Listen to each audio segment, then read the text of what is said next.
Hi, I'm Stevie. Welcome to my studio in Mesa, Arizona. I thought I would just take a minute at the beginning of this video to introduce myself and let you actually see my face. I don't think I've ever shown my face on camera before because I'm always working with an overhead camera. So anyway, here I am. And I hope this video helps you. I had bought a new sketchbook. It's an 8x8 sketchbook, not really expensive. I got it on Amazon. And it's made by a company called Arteza. I think you can see that. Anyway, it's okay. The paper's okay. I don't know if it's 140 pound, but it works well for watercolor if you don't use too much water. As you can see in this background on this painting, the sketch that I did, I used a lot of water. And so the page buckles, and if I go right out to the edge with the water, it just makes a funny mark. The water kind of pools on the edges. So just something to be aware of. If you want to do a lot of paintings that go out to the edge using a lot of water, I would recommend a sketchbook that's 100% cotton with 140 pound weight paper, cold press, that's made for watercolor. I guess this is made for watercolor, but the paper doesn't absorb that much. I'm sure it's not 100% cotton. So this is my finished painting, and I used gouache to fix it. Some of the areas that you see are done with white gouache on the flowers, but some of it I left the white of the paper where I could. Some areas were just too dark to do that, but the gouache is only on the flowers and the branch, not in the background. I wanted to leave that watercolor background alone. And I think that came out okay. I'll show you here in just a moment what I started with. There we go. It was pretty bad, I have to say. That big dark stem running up the middle just kind of drove me crazy. My sketch wasn't that good. So anyway, here's the gouache that I used to fix it. And it's made by Kuretake. I think I bought it on Amazon. It's not great. I would call it a student grade paint. But I just, for whatever reason, didn't want to get out my good gouache, so I used this. And you can see they're hard pan colors, and so I had to spritz them to get started. But I've used them before to fix paintings, and they worked okay, so this is what I'm going with. And my brushes, I decided to use some of my older acrylic brushes. You could use your watercolor brushes for this, but they would just have to be cleaned out really well. So I stuck with my acrylic brushes. So I'm just starting out with a liner brush, establishing the centers of those flowers. And the color I was using was I think it was called Deep Rose Madder. The closest thing I have on that palette to a permanent rose. So I think it worked out okay. It actually turned out to be a nice little color. And I'm using a flat brush there. I found that doing this with gouache was really more like oil or acrylic painting than watercolor painting. And when I paint in watercolor and acrylic, I tend to use a flat brush a lot. So I used my flat brush, and that worked out pretty well for spreading out that color. When you see me pull my arm away, I'm usually picking up water or cleaning my brush. Just so you know, I go back and pick up a lot of water to spread the color out. My big challenge was getting rid of that dark branch going up the center of the painting, or at least hiding it somewhat. And so I started to try to lift some color off, and I was actually surprised I could lift off as much color as I did. So that's a good start. I just needed to break up that long, straight shape. That was really bothering me. And hopefully I can get some other white flowers over it to help camouflage it and make it a little more interesting. So those white shapes that I have, I need to turn those into flowers and buds. So here I was just applying some of the dark rose madder color to the bottom of that bud, and then a little toward the top to give it some dimension. And the same with the one I'm working on there.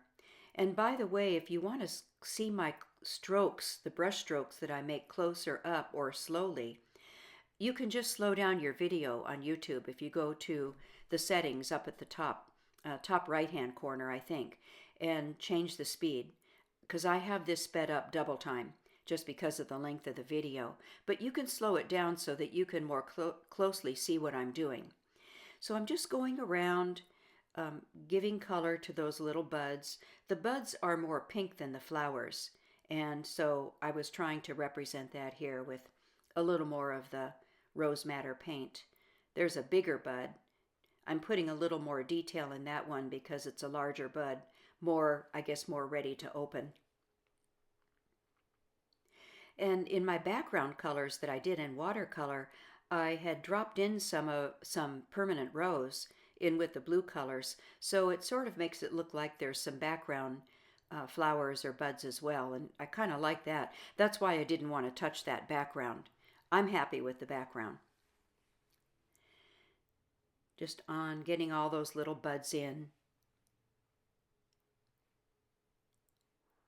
I still wish I hadn't made that center branch so thick, but I just have to work with what I have. And this is a good lesson. Just work with what you have, and hopefully you'll get some tips here to improve some things that you might have in your paintings that you don't like. A dark branch going up the center of the painting is a real problem. So if I can fix that, I'll feel a lot better about it. At least I won't be embarrassed to show it as the first page of my sketchbook. There I was able to lift a lot of that dark color. I was surprised at that, happily surprised, and it made me feel like I could get in there and really fix it. And sometimes I have to stop and let things dry. You don't see that in the video because I cut it out. But for example, that branch, when I go in there and I scrub it with water to get some of the color out, then I have to either take it to my heat gun or just let it sit and dry before I can move on. Now I'm mixing up a green color, and there wasn't any really, in my opinion, any nice green color. I just picked a little bit of a couple of the greens there and mixed it with some ultramarine blue. I needed to get a darker green in for the little leaves. I forget what you call those things at the bottom of the buds. Anyway, I'll call them leaves. And so I had to switch to a smaller brush to do that too on those small buds. And one thing that you should know about gouache, it's very different from watercolor in that it dries darker. Watercolor dries lighter once it's dry, and gouache is like acrylic, it dries darker. So you'll see me go back a few times to lighten up colors for that reason. But right now I'm getting in the dark green on the bottom of the buds, and that helps to establish their shapes and give them something to sit on. And I still have to make some little stems for those buds too. That's a minor thing. I can do that later.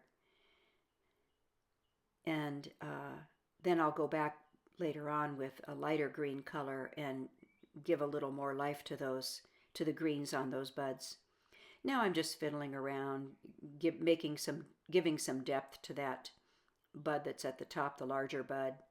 I go back several times on these and go back and fix things as they dry. If it's a shape that I don't like or needs more detail, I go back and do that. It really didn't take me all that long to do this, though. This video is sped up, but I don't think I spent more than 45 minutes fixing this whole painting, so I didn't think that was too bad. Just creating a little more shape on the buds with my liner brush and some of the rose madder paint. And I'm okay with all of the colors in this set of gouache colors, except for the white. And since it's like a student grade paint, the white is not that opaque. And you'll see later on, I have to go over the white several times to cover the branch and make it look okay.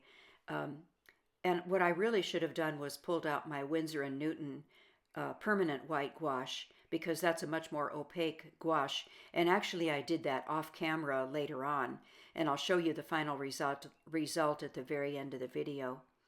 There I'm getting in my little stems with the dark green, connecting everything.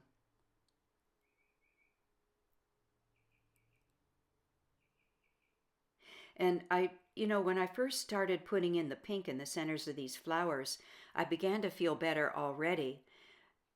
That just helped to create more shape in the flowers, and I thought, oh, there is hope for this painting yet. So it seems like each step of the way was an improvement, and I can't say that about all the paintings I've done. Sometimes they don't really turn out that well, but I've been happy with the results of this one. I'm going back with a yellowish orange color. As I was looking at my reference photo, there was some yellow-orange in the centers of those flowers, and so I'm just going back with my little liner brush, getting in some of that. I guess they're little stamens. I really couldn't see it that closely. And the reference photo that I have shown in the video here, that's not the whole photo, because the real photo was in a vertical format. So when I edited the video, it cut it down into a a landscape style format. So you only get to see a little bit of it, but hopefully it will give you the idea. And there are lots of photos on the internet for apple blossoms if you need something for a reference. Here I mixed up a yellow with a little bit of green, mostly yellow with some green, and I think I might have even added a little bit of the white to that to brighten it up and get a lighter, like a spring green on the bottoms of those, on the green parts of each of those buds. And I think I have to go back and do that a couple of times because it darkens up when it dries.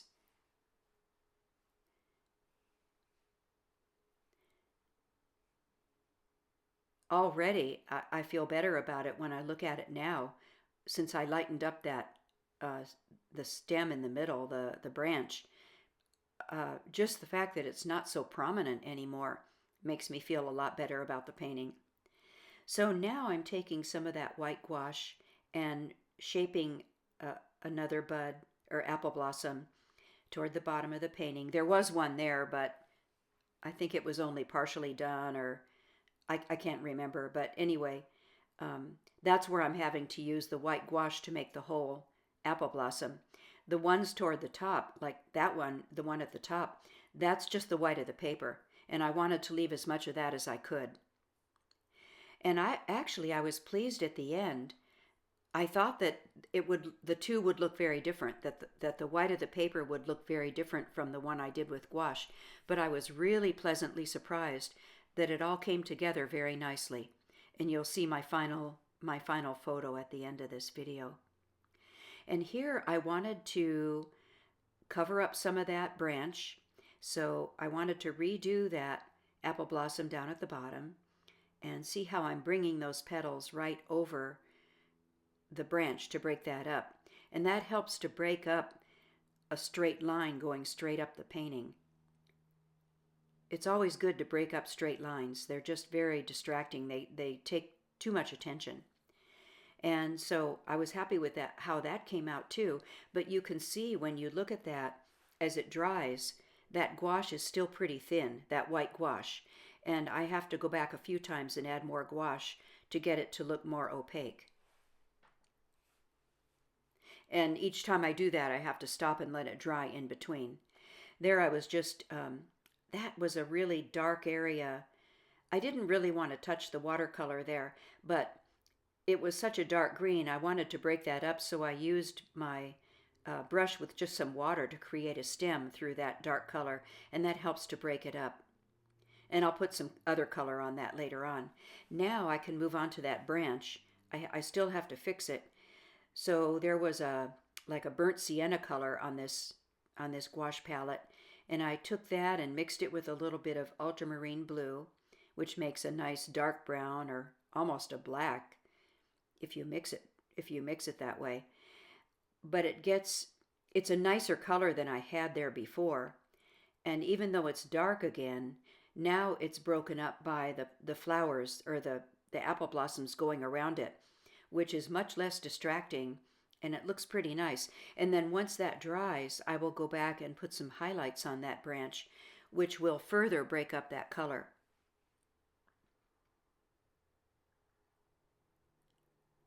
So far I'm happy with the way this is coming out.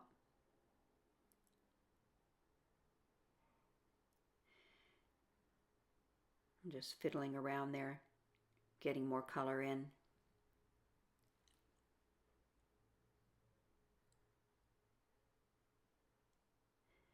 Getting a little darker color on some of those stems.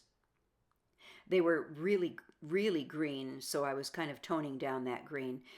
I'm not a big fan of green, as you may know if you've looked at my other videos.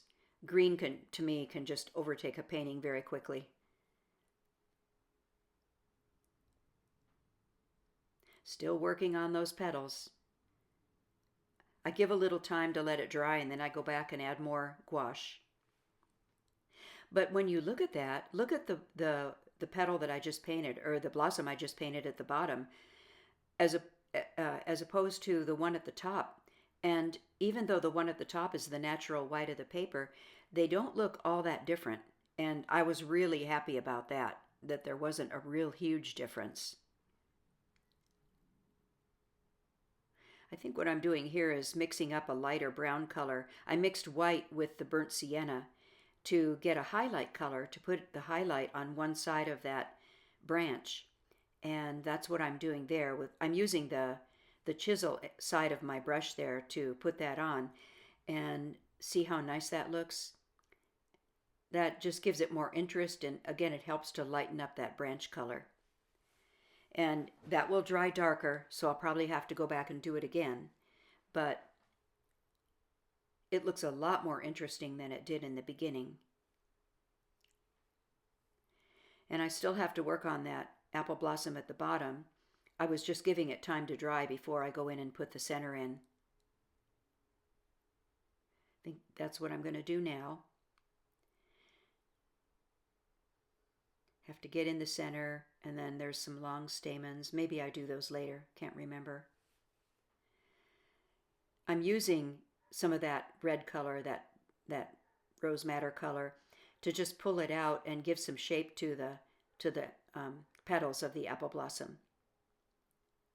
Sort of like you would do with a shadow color, but I just happened to use the pink to do that because these flowers have a lot of pink in them.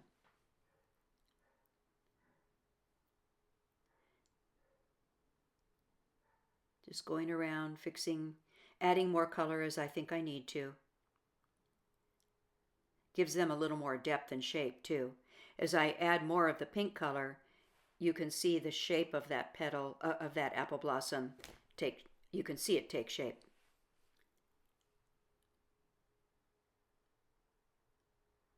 There I'm getting the little stamens in. And I'm holding that brush very loosely to do that, to get those thin lines. I know you couldn't really see it very well. My hand was covering it up. But it's thin. I thin out the paint, and then I hold the brush very loosely and just stand it up and make those little strokes. And I used to advise my oil painting students to just practice it on a piece of paper. Just do about 100 of them on a piece of paper if you want to get those thin lines, and you'll get pretty good at it. There I'm just defining a few of the petals with some of the rose madder color. Not too many, not all of them, but just here and there, a few. Again, just to give it more shape and interest.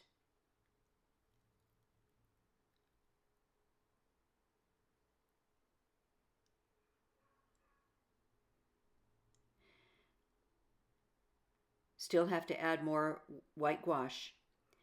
It just, as it dries up, it just keeps looking thin to me. So I go back several times with the white to go over it. You probably wouldn't have to do that, or I wouldn't have had to do it if I had started out with a better paint in the first place. Like if I had used my Winsor Newton or my Holbein gouache, probably would have covered it a lot better. But I do go back afterward and pull out my Winsor and Newton gouache to fix those white flowers at the bottom, just to get them a little more opaque. So really I'm just putting on finishing touches now, brightening things up where I need to, getting a little more color on where it got too dark. And here's my finished piece. And at least now I'm not embarrassed to show it in my sketchbook. Thanks so much for watching. I appreciate it. If you like the content, please give it a thumbs up and think about subscribing.